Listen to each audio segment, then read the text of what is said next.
There are numerous ways to describe a biological pathway, and for many, a diagram is as good a way as any. A diagram acts as a visual representation of events, and when well constructed, they should be intuitive and easy to understand. The problem is that there are so many ways one can draw a diagram. There are also few rules about how to represent the various types of interactions that can occur between components of a biological system. The result is lots of different pictures, but together they are not a coherent resource that can be collated and understood as a whole. In the accompanying PLOS Biology paper, we describe a pathway drawing system that allows one not only to represent a complex range of biological events in a logical and standard manner, but also to use the diagram to run simulations of the pathway's activity. It begins with a pathway notation system called MEPM, which allows one to construct diagrams that document the known events of a pathway in a graphical form. In this system, each step in a pathway is explicitly shown if known, and a complex series of events can be depicted in an unambiguous manner. Once complete, the diagram represents what you think you understand about a system. This is all good and well, but how might this pathway actually work? To explore this question, we have built a computational modelling system that allows you to simulate and visualize a pathway's activity. This is based on something called stochastic petrinets. Petrinets are networks made with two types of node, called either places or transitions. In this notation system, these concepts map onto the idea of pathways being composed of biological components and processes. The first step in performing a simulation is that you need to parameterize your model. To do this, you simply place a transition node at the different inputs into the pathway model. Then you need to place tokens on these nodes. Tokens represent the initial amount and/or the activity of a pathway component at the start of a simulation. You might know something about this from experimental data.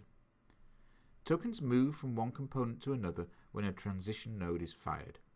The transmission of tokens through a transition node is based upon certain simple rules and is essentially random, or in other words, stochastic.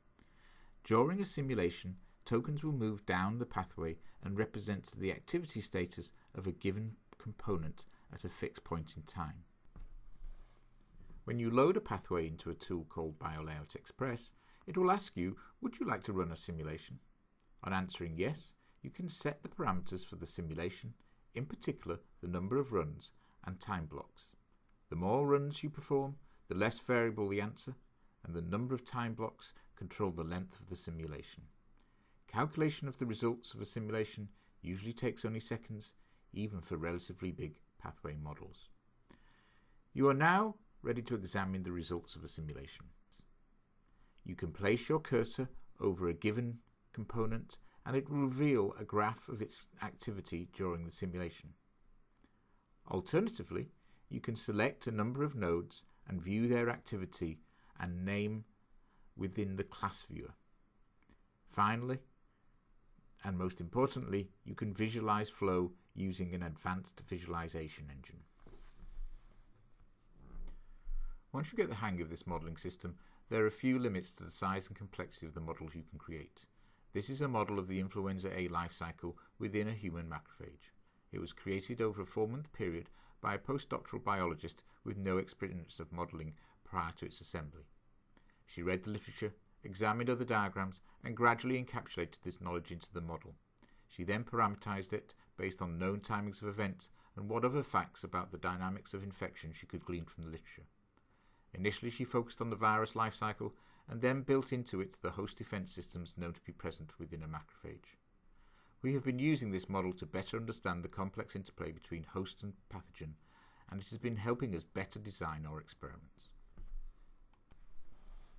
Models such as these allow you to think differently, to think logically and at a systems level about the biological pathways important to you. They allow you to better understand what is known, and almost as important, what is not known about any given system of interest. If you build a model yourself, it reflects your knowledge and interest, not somebody else's. You can use models to easily make virtual gene knockouts and to simulate the effect of such a change to the activity of the pathway. Or perhaps allow you to test the effect of changing the initial conditions, such as priming or in a virtual macrophage with interferon prior to infection. Whatever your pathway of interest, we believe the modelling system described here can help you better understand it. Metabolic pathways, signalling pathways, or interactions between different cells and tissues. Or perhaps even a way of documenting what proteins are associated with a given complex or structure. Once created, models can be edited and shared with others. They can be used to help interpret the results of experiments or help design your next piece of research. They can also be used for teaching, or as in our case, used to get students to demonstrate what they understand through model construction. So whatever your interests, we hope that the pathway modelling system described here is of use to you.